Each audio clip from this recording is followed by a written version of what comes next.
Talks international editor Isabel Oakeshott. Welcome, Isabel. Good evening. Well, what a day it's been. Quite extraordinary. And of course, our government's trying to claim some credit, which is the absolute opposite of the reality. But no surprise there. They're all delusional, aren't they? They really, really are. And in the last hour or so, the actions switched to Sharm el-Sheikh in Egypt. Trump's there continuing his interminable speech today. He's been speaking, as far as I can work out, since about 10 a.m. non-stop.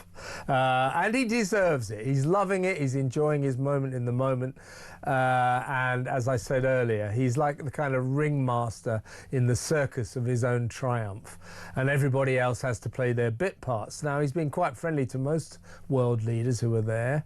But boy, oh boy, did he snub Starmer and Macron.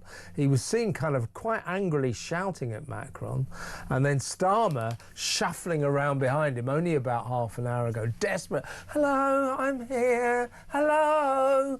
And then when he finally sort of tried to barge in on the conversation, Trump sort of just nominally kind of acknowledged him and then turned away.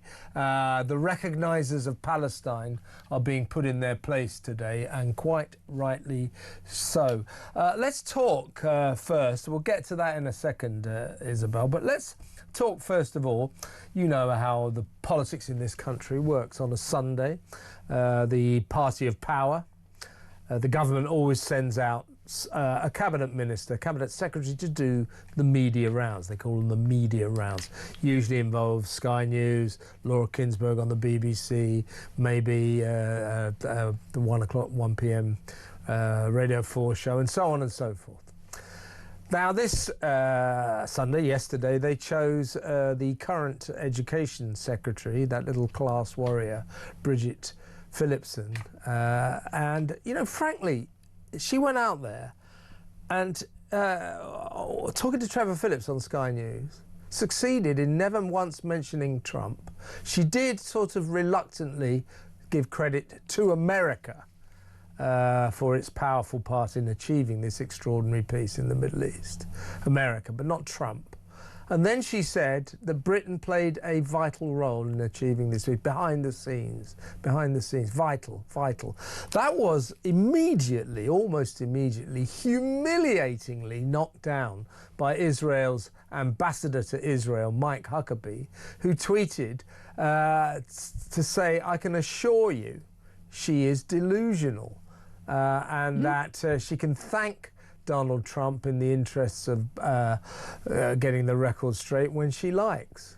So humiliatingly slapped down. Then Sharren Haskel, who is Netanyahu's deputy foreign minister, went on the television, and it was put to her. She said, well, Bridget Phillipson said this, that Britain played a vital part.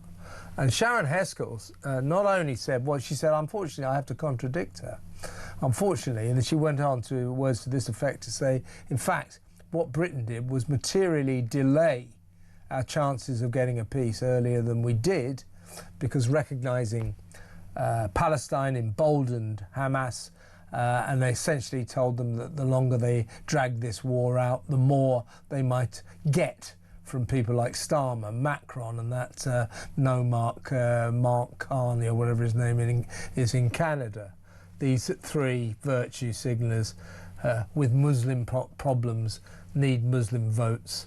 They all recognise Palestine. Sharren Haskel saying, well, actually, don't take credit for this peace today because you actually delayed peace. So Bridget Phillipson was massively and roundly slapped down. I suppose my question to you is, do you think that this Labour government deliberately sends out little women like Bridget Phillipson to lie on the media rounds?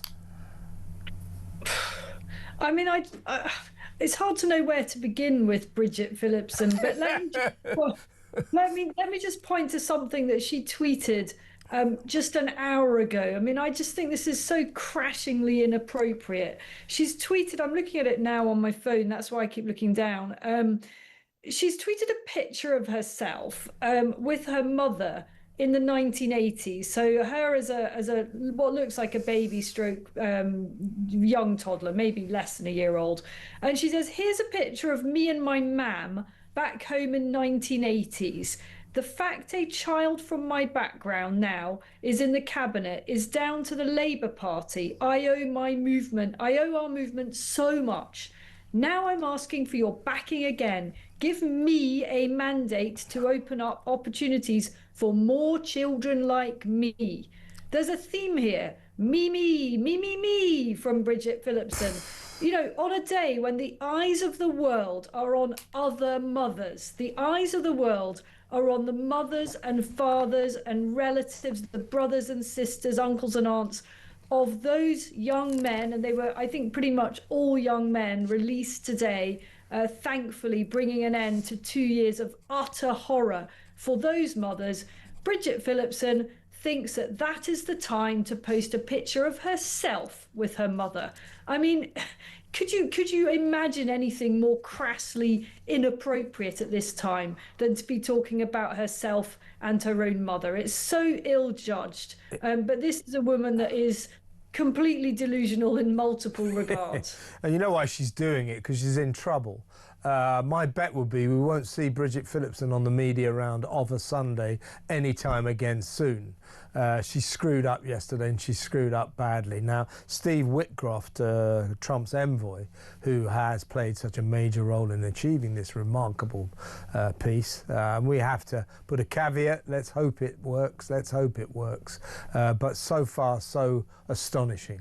And it's all down to Donald Trump, Steve Whitcroft as well. Steve Whitcroft today, oddly, after Mike Huckabee and Sharren Haskel had slapped Bridget Phillipson down, he sent out a tweet saying, "Oh, he said that we've really got to pay credit to, yeah, there it is, to Britain's role behind the scene, especially Jonathan Powell."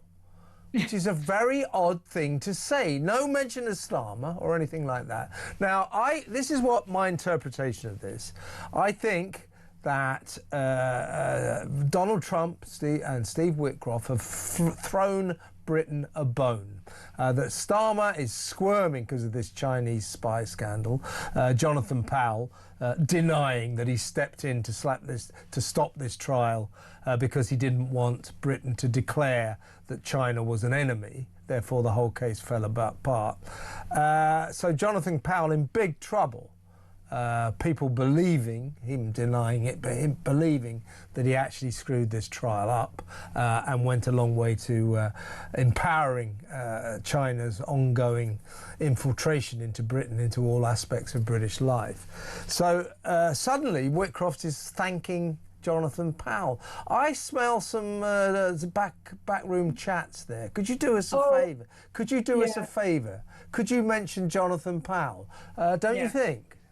100%. Yeah, that didn't come out of nowhere, did it? I mean, until now, no one's been talking about the pivotal role of Jonathan Powell in all of this. Although, of course, Jonathan Powell is very close to Tony Blair, and Blair has been quite involved, not particularly behind the scenes, on all of this, and is desperately trying to be a key player in what happens next. But you're right, you know, Jonathan Powell is in real hot water over this Chinese spy scandal. Today's Commons debate doesn't seem to have shed a great deal more light on what happened, and in fact has raised some serious question marks because the government appears remarkably reluctant to release information that MPs are demanding to see. And it looks very much there, as your interpretation suggests, that somebody has asked somebody just to put in a word for Jonathan Powell to see if we can shore up his position a bit. I don't think it'll work. You know, if he has been if he can be shown to have done the wrong thing on the China spy story, then it may well be that his position becomes untenable. We're not there yet, but it's looking pretty hairy for him. Indeed, and that's another thing that Bridget Phillipson said on her triumphant media rounds yesterday, that it was nothing to do with Jonathan Powell. It was a decision by the Crown Prosecution Service to abandon this trial because the two defendants could not successfully be prosecuted unless the British state said China is our enemy. So she said, oh, it's all down to the CPS. CPS not at all happy with her. So thanks, Bridget. Successful day, but good to see that your mam brought you up brilliantly so that you can be in the cabinet. Great to read all about you today, because of course Bridget Phillipson today is very much the story, isn't she? No, not really. Now, just before we go to break, Keir Starmer today in flying out there to try and sort of take some of the glory about this amazing peace deal in Israel and Egypt, Sharm el-Sheikh. He's been called the John Terry of politics. John Terry in 2012, when Chelsea won the Champions League in the final, he'd been suspended because he was always getting bookings and things like that. He was suspended. But when they won, even though he hadn't played, he put on a full Chelsea kit and ran out there to to soak up the glory. Actually, I didn't mind John doing that because he was a big part of the Chelsea success story. But anyway, that Starmer is being called the political equivalent of John Terry. He sort of wrapped himself up in a Gaza peace suit, has shot out there to stand around with Donald Trump and act like he had anything to do with it. Well, as we've just discussed, if anything, Keir Starmer materially delayed this peace. He got in the way of it with his disgusting recognition of Palestine for no apparent reason apart from the fact he needs the Muslim vote. So very embarrassing to see him shuffling around behind Trump. He tried to get involved in a conversation with Trump. Trump clearly sort of snubbed him. And then earlier, that other recognised it. Look at that. Look, go back to your place, Keir. Get away. Go back. This isn't your show. But earlier, Trump, you could see him really going for Macron. So I think America very, very fed up with the three recognisers of Palestine, and Donald Trump making his feelings clear today. Yeah, I mean, Starmer probably just, as always, he just wants to get the hell out of Britain. I mean, it's got to the point... Never hear Keir. He's spending so little time in the UK that someone actually wrote to me suggesting that perhaps he's trying to be off out of the country for tax purposes. He's spent that many nights abroad that maybe he'll qualify for tax exemptions. And frankly, who can blame him given the scale of the clobbering that's coming from Rachel Reeves? Exactly right. But if you look at the body language in Sharm el-Sheikh, both with Macron and Starmer, oh God, it's excruciating. It is excruciating. And, my question about Keir Starmer really is standing there.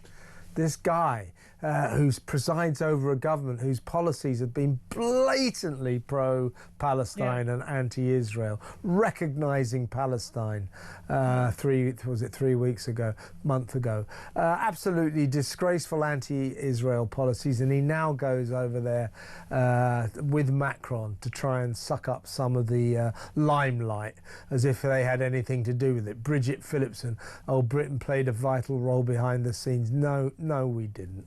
We didn't. We just know we didn't. I think thanks. Look at that. Thanks to Starmer having no shame and going out there trying to take some of the credit. I think it's been a very embarrassing day for Britain, and also because of Bridget Phillipson's nonsense about Britain playing a vital role behind the scenes. I mean, who do these people think they're kidding? The propensity of this Labour government to lie and then lie some more is getting really frightening. I mean, I've never seen a Prime Minister in a cabinet like this, and I've seen a few. They just stare us in the face and tell us fibs. They do, but luckily, I don't think anyone's really believing it. I mean, it's so bad and so blatant that nobody is actually being taken in by this. Now, previously, you could kind of rely on a government not to lie. They might dance around a bit and they might speak in strange terms and so on, but they wouldn't be blatantly untruthful, which I think several figures in Starmer's administration routinely do. I mean, Bridget Phillipson... Including Starmer, of course. Yeah, well, quite. Bridget Phillipson this morning trying to say that Jonathan Powell wasn't involved in the substantively. What was it? She said he wasn't involved. The substantive evidential side of the it was very mean. It was very, what did she actually mean by that? Either he was involved or he wasn't. He was involved. He wasn't. That's what she meant. No, but Isabel, he wasn't substantively involved. I'll try think they're kidding. They all think we're stupid, don't we? They're the ones who are stupid for thinking we're going to believe her little girl lies. They're like kids who didn't do their homework. I'm sorry, sir, I missed the bus. Yeah, right. Okay, then.